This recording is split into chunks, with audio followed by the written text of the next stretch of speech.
Welcome to the Viking Age podcast. It's the official podcast of the VikingAge.com. My name is Chris Schad. I'm a writer for the Viking Age Zone Coverage.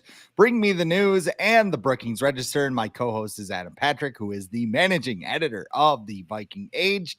We do this every Monday with a late week episode right here on the Viking Age YouTube channel. We're also in podcast form on Apple and Spotify the very next day. But however you consume us, make sure you rate, comment, like, and subscribe so you never miss a new episode and we can spread the word to the masses. So last week we stole a bit from the Ringer, borrowed it maybe. That's probably a better term, but it works out pretty well. The hot take purge, right? So I was thinking about what I wanted to talk about on this show, and I had so many thoughts after the NFL draft that I said, why not do it again? So this show is going to be about all of our hot takes coming out of the 2024 NFL draft.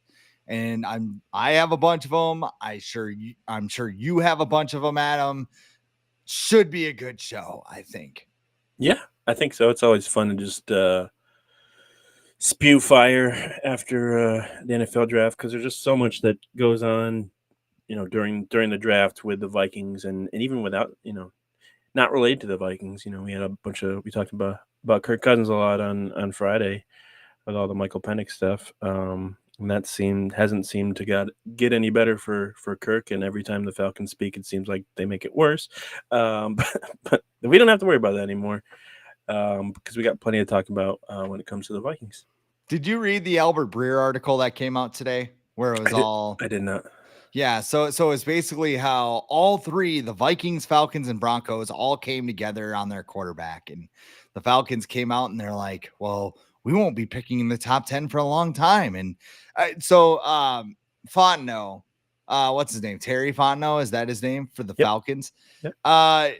He had a bit of like PTSD in his life because he was in New Orleans. And they had identified this quarterback a couple years ago named Patrick Mahomes, and we're going to take him with the 11th overall pick. But the Chiefs got word of it. Yeah, the Chiefs got word of it, traded him in front of him. And I guess one of the staffers texted him, we got him. So that is all the PTSD in the world. So that's why they took. Chiefs traded with the Bills, I think. Yes. Their favorite trade partner. Yes. The Bills, who are probably regretting that day or that trade every morning they wake up. Well, they helped them this year too. But yeah. So anyway, the Falcons had pre-identified it, and then they called Kirk on the clock. The Vikings basically went out to lunch to JJ McCarthy, I should say. They went to a delicatessen, apparently. And I looked it up online. Looked like great sandwiches over there, like Zimmerman's or something like that. But and then there was the Broncos who Bo Nix brought a duffel bag full and everything in it was football. Well, I would hope so because it was a pro day workout, which, if he brought stuff to like hockey stuff. Yeah, brought hockey stuff.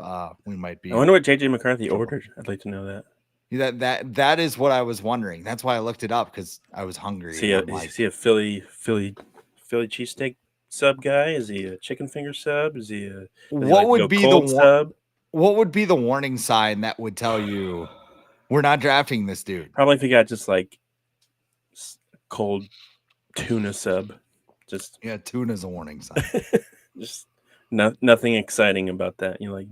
No flavor to your life. Or maybe that's he keeps it real simple because he wants to make sure all of his focus is on football. So everything he eats is just prepackaged, ready to go. He probably just he has boxes of Uncrustables in his house. He's just ready to go, just so he can just focus as much time as possible on football. Where do you want to go? Where do you want to go for lunch? Well, actually, I just live off of Uncrustables and bananas. So you know what? Actually, I think it's funny you say that because Uncrustables, I think, they're actually really big in the NFL. Because they eat them at halftime. I think it might have been on. I don't know what. It might have been on the Travis Kelce podcast. Either he talked about it or somebody else about how I think he was with Taylor Swift or something, and they were at like Bonnaroo, and she bought him like a case of Uncrustables, and he was just like set for like the weekend or whatever. So. Oh, that's sweet, right? Yeah. She's like, I literally date a child. a man-child. I mean, if that's, whatever. Yeah. But anyway, outside of the latest Taylor Swift and Travis Kelce update, we should probably get on with our hot takes. You are technically the guest, so I will let you lead off first. What is your first hot take coming out of the draft? What do I want to start with? Let's go big to start. JJ McCarthy is going to be the week 1 starter for the Vikings. I know they signed Sam Darnold. I know they have Nick Mullins and Jaron Hall's in the quarterback room too, but he's not competing for week 1. But I don't think JJ McCarthy has to do that much to surpass Sam Darnold in the depth chart. You got to remember, Sam Darnold's new to the team as well, so he's learning the playbook.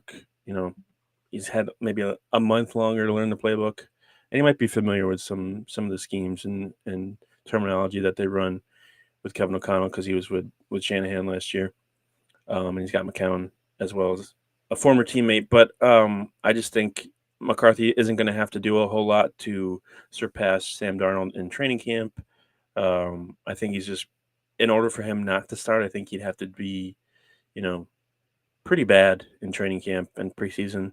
And based on, his performance in college and what he did during the pre-draft process, he didn't show that he was that bad. So I think, I've read that they have a plan in place to, step by step, like he's got to reach certain benchmarks to do this and do that. I just think this kid is super dialed in, just from everything I've read and watched over the last few days. He's really all about football and trying to learn it as quickly as possible. So I think he's just, going to come out firing. And I think, there isn't going to be that big of a difference between, if they start Sam Darnold, it's going to be probably more to protect JJ McCarthy from, like, maybe the mental aspect, from maybe if he starts slow and then it kind of puts him behind. But yeah, I think JJ McCarthy is going to be the week 1 starter. And some people are like, oh, you shouldn't do that because he's a rookie. But with the weapons that he has, it's going to be a lot easier for him to succeed, I feel like, than some of the other rookie quarterbacks like Drake May or Jaden Daniels. It's funny you say that, because my first take was exactly the opposite, because I don't think JJ McCarthy's starting a game for the Vikings in 2024. This isn't what's the word I'm looking for? This is an indictment on JJ McCarthy saying he's an awful prospect or anything. I think the Vikings' plan is to have him sit for 1 full year, soak everything in, and take off in 2025. And I think organizationally, that's their big goal, is to take off in 2025, where they have the cap space to fill the holes and they can make this thing, I don't want to call it foolproof, but like 2000. I think 1999 and 2000, I think, is what the Vikings want to do. They want to create an environment where JJ McCarthy is not rushed. He's not thrown into action or anything. Because Dante Culpepper, we've talked about this, 11th overall in 1999. He sits behind Randall Cunningham and Jeff George for a year, does not see the field, takes over in 2000. And I remember at the time, the whole analogy was the car, right? Dante's got to drive the car. So you had Robert Smith in the backfield. You had Randy Moss. You had Jake Reed. I think Jake Reed was still in the team in 2000. Yeah. Chris Carter. This absolutely loaded offense. And Culpepper scored 40 touchdowns. He had 33 passing, 7 rushing, and he got the Vikings to the NFC Championship game. We're not going to talk about what happened in that game, but he got them there. Right? Sean Payton cheated. That's what happened. Yeah, exactly. Sean Payton, who ducked the Vikings out of several picks, apparently, because he wanted to help out an AFC team. But sure, whatever you say. Like, you look at the Vikings right now, they have a similar system in place.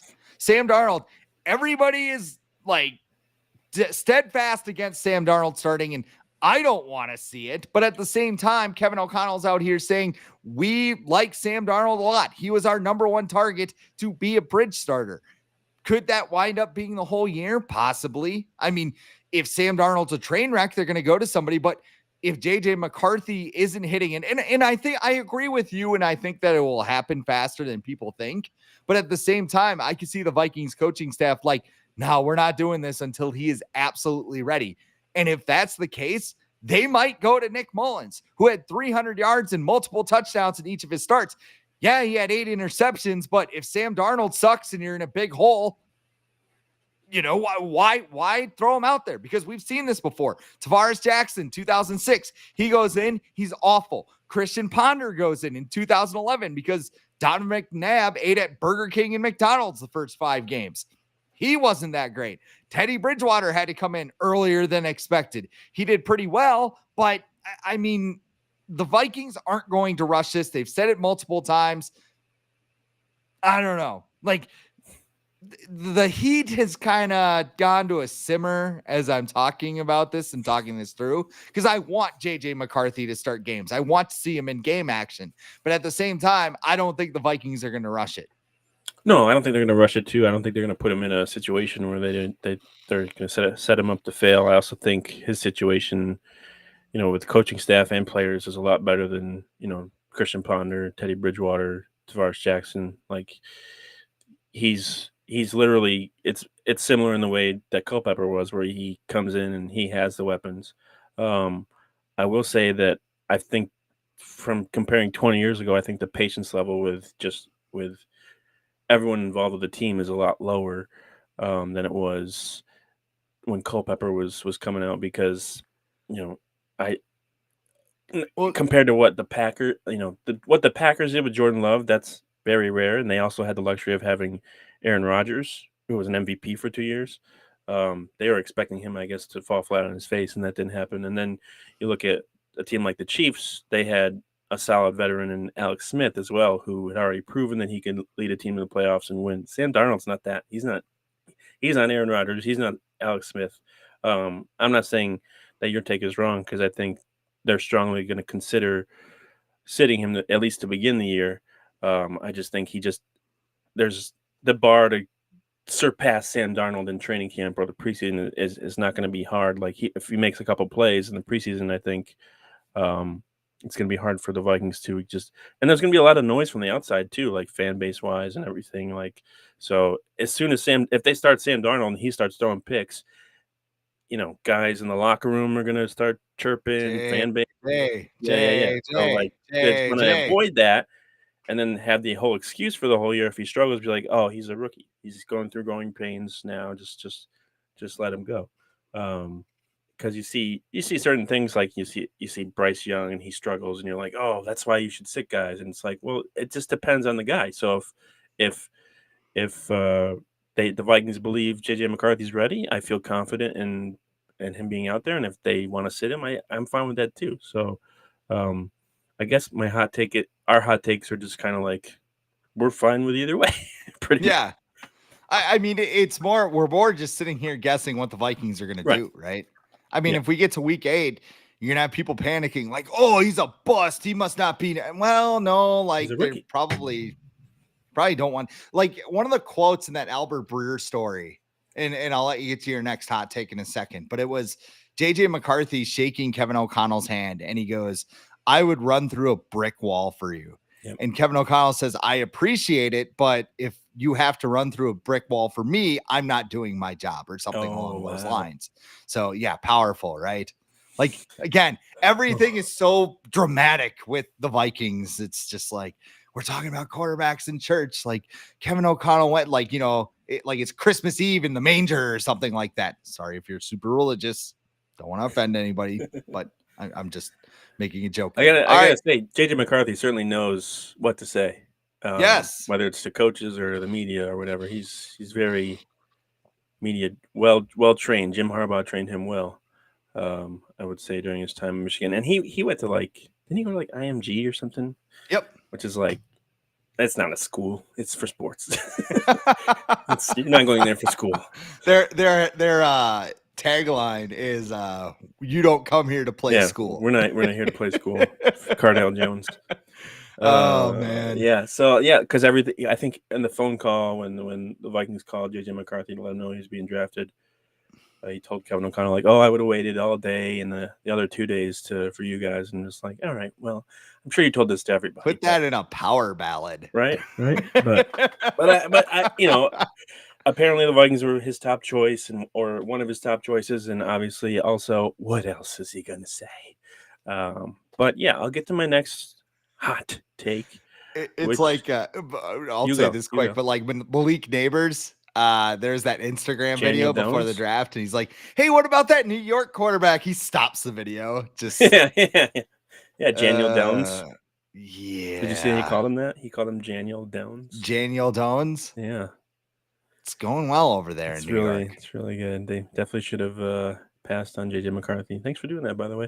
Yeah. Speaking of JJ, gonna be talking about this guy a lot, I feel like, over the next handful of years. When we look back on decade. it, whether it's the next decade or 5 years or 15 years, when we look back on it, JJ McCarthy is going to be the best quarterback to come out of this draft. I think he's set up not only to succeed in his current situation, and I feel like he's set up to succeed in the long run as well, because he has a offensive head coach who's a former quarterback who calls the plays. And you look at some of the other situations that, Caleb Williams is in. Yes, Caleb Williams is a very good prospect. He's going to a Chicago Bears team that historically has never had a good quarterback. This doesn't mean that he's going to be terrible, but it's not good. He also has a defensive head coach, and so that means the offensive coordinator, if they do well, guess what? He's gone, and that's going to happen all the time. So he's going to have to adjust to multiple offensive coordinators probably throughout his career. Jane Daniels, same thing. Drake May, same thing. Bo Nix, no. And Michael Penix, like, he's already set up to fail. Like, I'm happy that he's going to get paid, because that's just going to make up for all the I don't even whatever shit's going on in Atlanta. And they're probably going to have coaching turnover in the near future, at least GM turnover in the near future. So I just think in terms of stability and weapons, Justin Jefferson's young, Christian Darrisaw's young. There's just a lot to like about the future of the Vikings with JJ McCarthy in there. And it's not even necessarily being like, oh, JJ McCarthy is going to be like this all-pro MVP candidate. No, he's just going to be the best quarterback to come out of this draft. And whether that's him being one of the best quarterbacks in the league or not, that's to be determined. But I think looking ahead, I think he's got a very good chance to be the best to come out of this class. Chrissy Freud is going to be our guest later this week, and she has JJ McCarthy ranked very highly on her board. She actually had an article that came out last week that said she believes that JJ McCarthy will be, I think, more successful than Caleb Williams. I'm trying to think of the exact words that she used, but her phrasing was, you look at a guy like Brock Purdy, who doesn't really have the super high ceiling that Caleb Williams does, but he got to the same spot that Patrick Mahomes did. And if Kyle Shanahan knows the rules to overtime, he may have beaten Patrick Mahomes. And also, I'm not saying this guy, but early in his career, Tom Brady, he wasn't like they couldn't rely. He wasn't the guy that put the team on his back. Not until late in his career, but early in his career, he just helped them. He just led them to wins. Like, no matter what, like, his stats weren't like a factor. And, that can be the same. That's something similar that's going on with Brock Purdy right now, and something similar that probably could potentially happen with JJ McCarthy. I'm not saying JJ McCarthy is the next Tom Brady. I'm just saying it's a similar situation that could happen to McCarthy, that happened to Brady early in his career, and what's happening to Purdy right now, like you just said. Well, I'm excited to see what happens with JJ McCarthy, but I feel like the other first round pick is flying under the radar, at least for his talent wise, because everybody's talking about the trade that brought Dallas Turner to Minnesota, but it was not a franchise crippling move like some people believe it was. We have nerds I'll just call them nerds. Screw it. Yeah. Nerds all over the place that are talking about draft value, and the trade chart says that you should do this and you shouldn't. Before the draft started, we were all sitting here with our trade charts being like, how much would it take to get up to 3? And people came in like, oh, no, that's not enough. There's a quarterback tax and there's Trey Lance. You just can't trade up with 3 first-round picks. And now the Vikings spent too much to get Dallas Turner. So which is it? Because that's what I want to know. They're upset that the Vikings gave up a 4th and a 5th rounder while getting a 6th back, by the way, to move up 1 spot for JJ McCarthy at 10. And then they're really mad that they gave up a 3rd and a 4th next year and a 5th this year to go get Dallas Turner, one of the best edge rushers in the draft.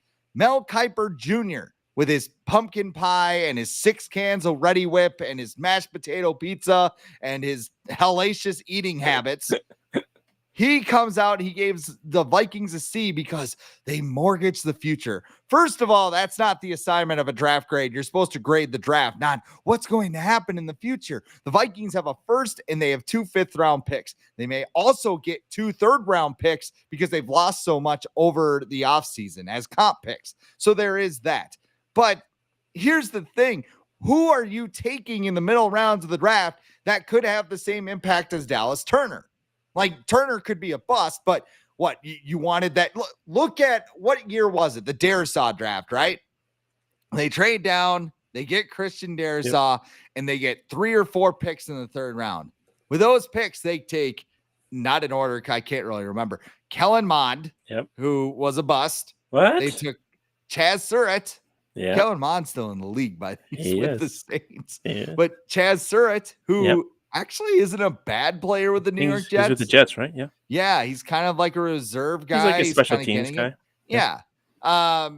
You have Wyatt Davis, absolute bust. My God. Like that is like one of the most shocking like busts I can remember in Vikings history, because everybody's like, this guy is supposed to be a 1st-round guard, and like it just did not work anywhere. Go ahead. Well, and Patrick Jones too. But I was going to say, let's just go through all the 3rd-round picks. We'll ignore Mekhi Blackman because it's 1 year and you still don't really know. But 2022, Brian Asamoah. You mentioned 2021, all 4 of those guys. Patrick Jones is still with the team, but he's not a starter. 2020, Cameron Dantzler. 2019, Alexander Madison. Didn't have one in 2018. 2017, Pat Elflein. 2016 didn't have one, and then 2015 you have Daniil Hunter, and 2014 you have Scott Crichton. So, yeah, I agree with you. Who cares what they gave up to get Dallas Turner? Because it's it's even more of a crapshoot in the 3rd and 4th and 5th rounds than it is in the 1st round. And here's the thing people are doing, and this is kind of where it really gets messy. People want to attach the cost of getting the 23rd overall pick to this deal. And it's not right, because they're like 2 one-way tickets. The Vikings traded for the 23rd overall pick in order to possibly concoct a Godfather deal to go get Drake May or whoever they wanted at number 3 with the New England Patriots. It sounds like it was Drake May. We don't know, but I'm just throwing it out there. When they didn't need that pick to get their quarterback, you make the most out of that situation. You have a 2nd first-round pick at 20. What are they supposed to do? Just sit there and wait? Or were they supposed to trade down again so they could get Andrew Booth Jr., Ed Ingram, and Brian Asamoah, like you mentioned? Well, how come we never factor in, like, in these trade charts, like the value of the actual player? Why are all players viewed on the same? Like, why is a player that you acquire at number 1 the same value as a player that you acquire at 20? Like, what? That's the thing about these trade charts that don't ever get factored in. And the funny thing that we mentioned earlier about the Bills and the Chiefs doing the trade in 2017 for Patrick Mahomes. If you look at that, if you look at the trade, the charts, the Bills won that trade. How many people would agree with that right now? Yeah. 0. So yeah, like all this, like they gave up. It's no one's going to care how much they gave up if JJ McCarthy or even just Dallas Turner is a good prospect, is a Pro Bowl caliber prospect. It's just like I think Kwesi is starting to realize that, like, something that Rick Spielman probably should have realized a long time ago during his draft process. Instead of accumulating, fifth and sixth and seventh rounders and just, basically throwing darts at the wall. Quasi's like, why don't we just use all those picks to move up and get, guys that have a higher probability of succeeding instead of just taking more flyers on these guys and hoping they turn out to be, Stephon Diggs in the fifth round or a J-Run Curse in the seventh round. Like Quasi's like, why don't we just get the guys that have a better chance at succeeding instead? So Yeah, Tristan and Isolt is commenting. By the way, if you're watching this, go ahead, give us a comment. We'd love throwing you up on the screen and talking about it. He said Vikings overpaid for the 17th pick in the draft. They got a steal on Dallas Turner. I think both things can be true. Okay. I think they may have given up too much to move up in the draft, but at the same time, the player that they got, Dallas Turner was supposed to be projected top 5, top 10 pick.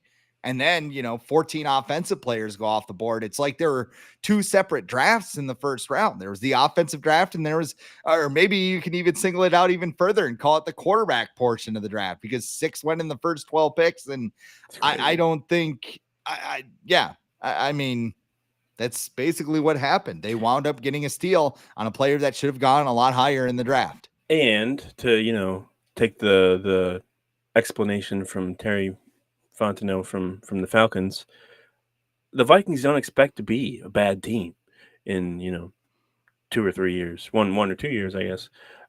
So these picks they're hoping that they're late round picks, like at least bottom third. So they're essentially like almost giving up. The third round pick that they're giving up is going to be in the bottom of the third because you could technically call it like a high fourth. The fourth round pick could be a high fifth and so on. So like people freak out and think like they're giving up the top picks at each round, and it's like no, it's okay. And like you mentioned, they're getting compensatory picks, and we didn't even mention this. They're gonna have so much money next year to spend. Draft picks are gonna be irrelevant. Almost, and I could even see them using their first round pick. Like they have the flexibility now where probably they got their quarterback, so they don't have to trade up to get a quarterback. They can trade back and accumulate more picks, whether it be in the second round or the third round. So like them having 3 picks doesn't bother me at all. Doesn't worry me. We've seen Quasi make tons of trades throughout the year, so I'm not concerned in the least that they have 3 picks next year. Oh no, what are they going to do? You want to know a fun way to screw with Packer fans next year? Sure, I'm always down for that. When Kenny Clark makes a big play, you say, "Hey, that's a great play by future Viking Kenny Clark." Garrett Bradbury would be happy about that because he wouldn't have to block him during actual games. It would be like the gas station toilet scene in Dumb and Dumber. No. Where like Jim Carrey's in there and like Seabass, he sees "Be here for manly love" at 2:45 and he kicks open the door and it's Kenny Clark and he's like, "Ah!" And he's like, "Don't worry, I'm not here to hurt you anymore." Mm-hmm. But just Monday through Friday, all right, you're up. What's your next hot take? It's really exciting one right here. I saved the best for second to last. Dwayne McBride, running back for the Vikings. He's going to make the final roster this season. The Vikings didn't draft a running back this year. They signed Aaron Jones. They cut Alexander Madison. They didn't sign an undrafted running back this year. So right now they have Aaron Jones, Ty Chandler, Dwayne McBride, and I believe Myles Gaskin are the running backs on the roster. I might be leaving somebody else out too, but I forgot. Kene Nwangwu. But he might stick around because they changed the kickoff rules, so he might be a factor again. But Dwayne McBride, I think at the very least, he's going to be given the chance to make the roster this year. It seems like the Vikings, I feel like they would have at least signed probably an undrafted running back if they felt like McBride wasn't going to be able to challenge for some sort of spot on the roster. And I feel like what they've not done the last few days in terms of the draft and the UDFAs, I think that's a good indication that McBride is going to at least be given a chance to make the team. And I think with Kene Nwangwu not really doing much during his time with the Vikings other than kick returns, I think McBride has a good chance to make the roster. I agree with you based off of what the Vikings have done. Right. This was not a strong running back class. My guy, Isaiah Davis, wound up going to the New York I Jets. think 19 were drafted this year, so a lot were drafted, but it wasn't like top heavy or anything. You didn't have. I think Jonathan Brooks might be the one elite prospect in this draft. Maybe he went second round, right? He did, to Carolina.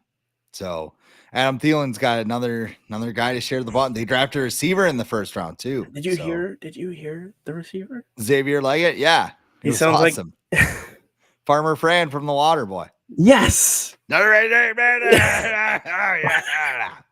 I guess Ed Orgeron too. But oh yeah. Orgeron. You've heard the Ed Orgeron song, right? No. You'll have to send that to me. You'll have to send that to me. It is fantastic. Former Syracuse coach. Yes, I will have to send it. And very likable in the Blind Side movie, which that movie is like infamous now. Just because Michael Orr multiple reasons. Yeah, just like it is all messed up, but great. I was going to say this as my own take, but I'll piggyback off of yours because I think the Vikings should have added a running back in the draft, either in the draft or maybe a UDFA. The Vikings, I think they like redshirting running backs a year, especially when they take them there. Look at, I'll use Kyron Williams in Los Angeles as an example, even though the Rams just drafted a running back this year because like, God bless you play dynasty fantasy football because it's so damn frustrating. But Kyron Williams barely saw the field his rookie year. He comes in year 2. He's one of the best running backs in the league. I think the Vikings have a similar approach where if a guy struggles to the degree that Dwayne McBride did, or even Ty Chandler in his rookie season, they are willing to wait a year and get somebody. And I mean, the Aaron Jones thing, it's a 1-year stopgap. He's got an injury history. And I'm still saying if they have to rely on Ty Chandler, they're going to be in trouble. Should they sign someone like a Kareem? Because Kareem Hunt's still out there. And Devin Singletary out there? Yeah. Or no, Damian Harris, I think, is out there. But I mean, you can pick up like it gets weird. Like midway training camp, you could probably do that. Yeah, like you could probably poach a guy off another training camp roster. So. Yeah. I don't know. I mean, I know running backs don't matter, but they do matter when you don't have a running game. Cam Akers is still out there too. Cam Akers is still out there. Knows the playbook. So but there is that. Two torn Achilles. Not that he's going to be a starter, but not great. Not great. No. I'll go next. Okay. Because I just want to say it's okay that the Vikings drafted a kicker. Will Reichard from Alabama. Resume does not matter to me. Like I agree with Vikings fans that I guess he is the NCAA's FBS all-time leading scorer in points, which is great. His career long is 52 yards, which is not that great because you want to draft guys that can bomb them, all the way. But it seems like they thoroughly researched this kicker group, which sounds ridiculous, but Matt Daniels basically went to the podium and laid everything out. Said his teammates raved about him. That's great. And this guy also kicked for Nick Saban, who is under the same tree that Mike Zimmer was under. Yeah. I mean, it's a different brand. Like this is the Belichick branch, but Belichick's under the Parcells tree. So it's like the bloodline. It's like the, when the Rock showed that bloodline tree, like that's basically what this is. The learning tree. Yes. Not the learning tree. No, but, I mean, if Mike Zimmer was in charge, I would hate this pick. But Kevin O'Connell has already shown he's got a different approach to kickers. Greg Joseph's shanking extra points left and right. He's like, all right, let him work it out. Let's see what happens here. I'm not upset with it. It's a 6th round pick. We just got done talking about, 6th round picks. You're basically throwing darts blindfolded anyway. Like, why not get a kicker? And 2 teams immediately went to the podium and took kickers right after the Vikings. So does that mean he's going to be an all-pro? Absolutely not. Like, I think it will fail. but because that's just how Viking fans are about kickers. But I don't hate it. I don't hate the pick. I don't hate, the process. If this was round 3 and the Vikings took a kicker, I would be mad. Yeah, If they yeah, yeah. traded up, I would be mad. Yeah. But they waited their turn. It was round 6. They're like, let's take this guy. So I don't hate it. Yeah, they didn't make any trades on day 3, right? Just No. day 1. Yeah, I don't hate it because it was in the 6th round. I don't like using any draft picks on kickers because I feel like there isn't that much of a difference. There isn't enough of a difference between kickers who are drafted and kickers who are undrafted to use a draft pick. But at the same time, a 6th round pick is not like super valuable. It's like whatever. If you like this guy, go and get him. That's their decision. They needed a kicker because they had the kid from the XFL. John Parker Romo, JPR. Yeah, so like it's not like they have a reliable option right now, at least that they think. And Greg Joseph wasn't good, and they were still able to be kind of successful. So like again with these 2 kickers, like the bar isn't very high for them to surpass to be better than the previous kicker that the Vikings had. Also kicking in US Bank Stadium is like a whole different animal for whatever reason. The Vikings kickers struggle in there, not the opposing kickers. Opposing kickers come in and just knock down everything, but Vikings kickers for some reason struggle in there. So I'm curious to see how that goes because he was at Alabama. They don't kick indoors; they kick outdoors the entire time. But yeah, like you said, he was under Nick Saban. Nick Saban's not gonna like you miss a kick. He's not gonna be like, oh, great job, good luck next time. You'll be okay. No, he's gonna chew you out.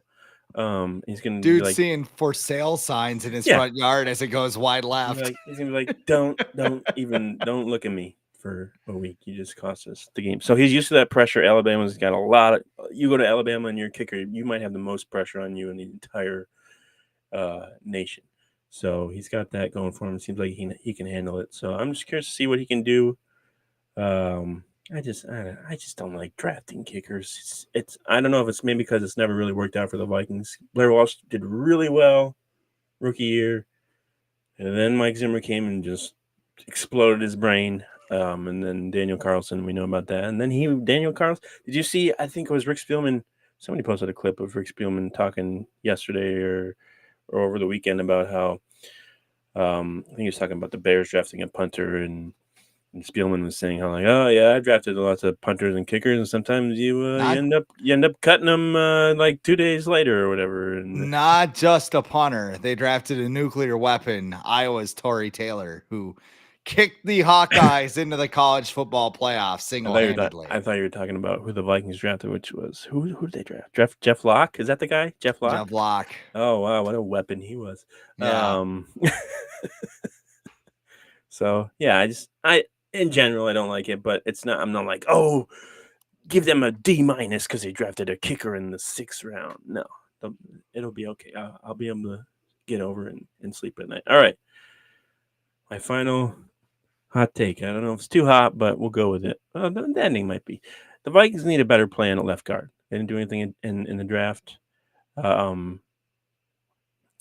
signed some undrafted. Well, I guess their final pick, the center from Wake Forest, he can play left guard too, but he's a 7th round pick. It's not like top prospect. And it sounds like they want him to play center. Right. But so they need a better plan at left guard, whether it be free agent or somebody else, but it should not be Dalton Reisner. It's April 29th. yes. If he was that good, if Reisner was that good, he would be on a team right now, whether it be the Vikings or somebody else. So I don't see, unless he's taking way less money or whatever, I don't see any reason to bring him back. He did okay last year. It wasn't amazing. But there seems to be just something like, I don't know if he rubs people the wrong way or something. Like he seems to be a decent guy. I don't know, but no. If Dalton Reisner isn't signed right now, then there's no reason for the Vikings to bring him back. I wanted the Vikings to draft a left guard. Mason McCormick went in the 4th round. Steelers, right? Yes, Steelers, former Jackrabbit. That's a good That choice, would have right? been a great pick for them, I believe. But at the same time, you know, I'm thinking, here's a hot take for you. I'll piggyback off of yours again. I think Blake Brandel could be this year's Alexander Madison, where you have a player, you look at him, like everybody else looks at him and goes, well, he's a fine backup. And the Vikings go, we're going to start him. And you're going, why would you do that? And then it's a complete disaster. Mm-hmm. Blake Brandel, I know he played guard last year, but at the same time, Brandel, like, this is the whole Oli Udo thing. Like, you're a tackle, but now you're going to be a guard. And he's going to, unlike Udo, he's going to have the whole offseason to prepare at guard, so maybe he'll be fine. But they gave him a substantial amount of money to go play left guard. Mm-hmm. And I don't know. I'm not entirely sure it's going to work out. And they signed a guard, I feel like, this offseason. What's his name? Tyrese Robinson. I think he used to be with the Rams. And Dan Feeney, too. So there's some people that could be in the mix for that guard spot. And I forgot about Dan Feeney. Yeah, how you forget about that hair? Yeah. They didn't sign. Chris Reed's still a free agent too, right? They didn't re-sign him. Right. Yeah. So he's still out there if they want him. But yeah, it's just weird. They haven't really.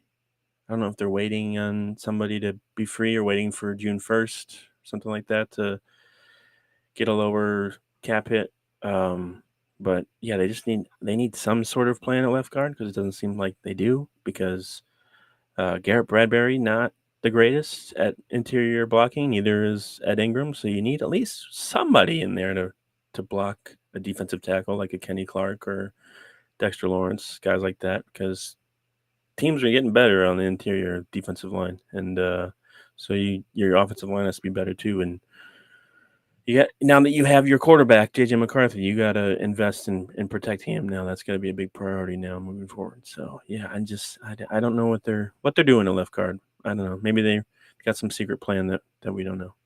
Hopefully. Well, from one area that could use some depth to another, I'm going to focus at the top of the depth chart here. And I might even go a little bit further here as I go along. Long snapper? Long snapper. We got to talk about this Andrew D. Paula. He's got delicious bagels. Overrated. Yes, no. we need to get a new one. No, I'm kidding. The Justin Jefferson extension is coming, and it's imminent. Please let Mike Florio know that. Please. Yeah, Mike Florio went out every day. He just finds another. This means they're trading Justin Jefferson. I know. Like, I don't think he's a Vikings fan. So I say this from the fans' lens. Really? Well, that's the thing. It's like from a fan's lens, it's like almost like he wants them to trade Justin. Like anything. Well, they called Dalton Reisner, and I think that's a sign they want to trade Justin Jefferson. I was at the grocery store and I got, some roast little beef. birdie. So a little pastrami, and the deli counter guy said, I think they're trying to trade Justin Jefferson. Justin Jefferson mentioned he actually messaged JJ McCarthy after he was taken, and he said, I'll be called Jets now. That means he's going to the Jets. Top 5 trade destinations for Justin Jefferson. He going to the Jets. We're going to put him with Aaron Rodgers, clear all the cap. Like, comment, subscribe for more. Enough. For the love of God, there was a rumor that the Vikings tried to trade up for Malik Neighbors with the 5th overall pick, that they were trying to get there. And I don't know, it's more feasible than trading for Justin Herbert, which people still want to bring up. Were they trying to jump from 11 to get Neighbors and then trade up from 23 to get McCarthy? I could see that happening. But Kwesi Adolfo-Mensah, after the draft, mentioned it. It's like someone who claims their own birthday month, right? Mm-hmm. My birthday month is ending in another day or whatever. But literally, I do not want to have any more beer for a while. I celebrated a little, not a little too hard, but I did celebrate a little bit with the Timberwolves win last night. The first time a Minnesota team has ever swept a best of 7 series, no matter what sport is. So that's pretty cool. But I mean, it would be hypocritical if they talked about structure and everything else, and they go ahead and they go, all right, we're going to take away Justin Jefferson. Good luck, JJ McCarthy. It's going to happen. He's going to get a lot of money. They have the space for it. He's going to go get paid. Yeah. Let's see. Mike Florio wrote today. He wrote, "It's time for the Vikings to put their money where their mouth is on. Why is it time right now? Yeah. Why is it time right now? People will click on it though. They'll read it. Is it pro football talk or is it Justin Jefferson talk, Mike? Come on. Why?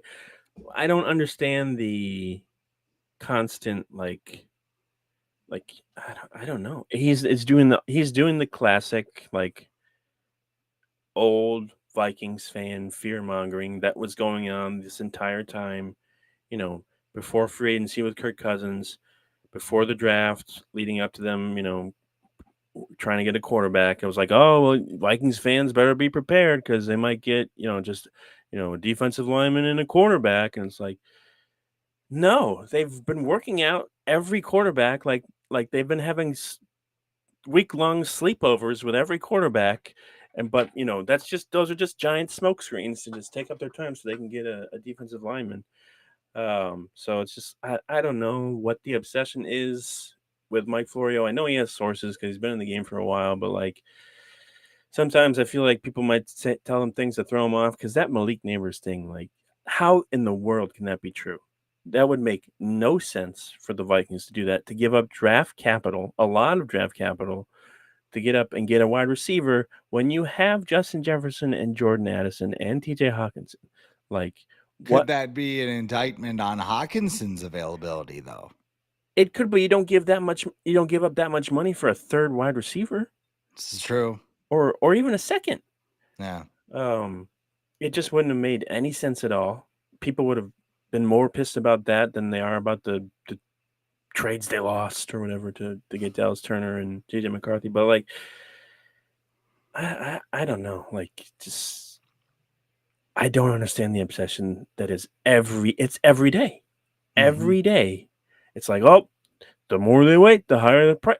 Don't you think the Vikings know this? And don't you think they've already planned out, like, okay, if CeeDee Lamb signs for 35, okay, you're going to get 36. If so-and-so signs for 37, okay, you're going to get 38. Like, the Vikings probably don't care how much they pay Justin Jefferson because they already offered him a deal last year. They're ready to sign him. They've been ready. And they're going to sign him probably when he gets to training camp or in June in mandatory minicamp or whatever. Like, this is what they do. They wait until after June 1st for the cap hits to be lower, and they don't have the extension won't kick in maybe until 2026. So, like, chill the fuck out, Mike Florio. I enjoy his content, but like, it's just getting old with the Justin Jefferson stuff, man. Come on. Jefferson's going to show up to TCO Performance Center in a helicopter with like the brightest grill you've ever seen. And like Kwesi Adolfo, it's going to be like, Nick Aldis signing somebody to SmackDown. He's just going to hand him the clipboard and he's going to sign it and take the field and injure both knees probably right after that. But we are Vikings. Like, I don't understand. And the bad thing is, like, now we got May. What do we got? OTAs and minicamp and rookie minicamp. Justin Jefferson stuff is going to be talked about the next few weeks. People are going to make up stupid rumors, and we're going to have to hear about it until he gets signed. That's the thing that sucks. That's what's going to. It's going to happen. But I think Vikings fans just need to know he's going to be signed. He's not going to be traded. If they didn't trade him at the draft, which would have been the perfect time to trade him up to move up and get Drake May, they're not going to trade him.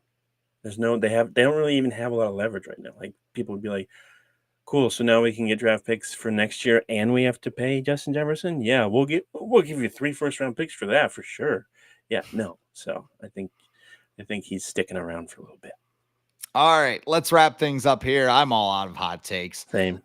What's going on at the Viking age right now? We're just looking at the rookie class, the new guys on the Vikings. Some more about JJ McCarthy, trying to focus a little bit more on Dallas Turner too, because seems like a lot of the focus, including myself, has been on JJ McCarthy because he's the quarterback. But I think Dallas Turner has the potential to be really good as well. He's especially in Brian Flores' defense, so that'll be fun to watch and talk about. And then just looking at some more offseason stuff. There's still free agents out there they can add. I think the Vikings have a good chunk of cap space where they can add at least one significant name before training camp. So we got OTAs the next few weeks. Mandatory minicamp, I think, is in June. Training camp be here in July. Schedule release coming out, I feel like a week or two. That's always fun. We'll be going over that for sure. Still think week 1 gotta be Falcons and Vikings. You gotta do it. So yeah, go check it out at thevikingage.com, and then follow me, Adam Patrick NFL, on Twitter and Threads. And you can follow me at the real Chris Schad, but that is all the time. What's that? Or at the Viking Age, like you. Oh yeah, I just noticed I wrote it differently on the screen as I was saying. Oh, at the Viking Age too. Yeah, you can read all my stuff there as well. But that's all the time we have for the Viking Age podcast today. We do this every Monday with a late week episode right here on the Viking Age YouTube channel. Holy moly. We're in podcast form on Apple and Spotify the very next day, but however you consume us, make sure you rate, comment, like, and subscribe so you never miss a new episode and we can spread the word to the masses. For Adam Patrick, I am Chris Schad. This has been the Viking Age Podcast.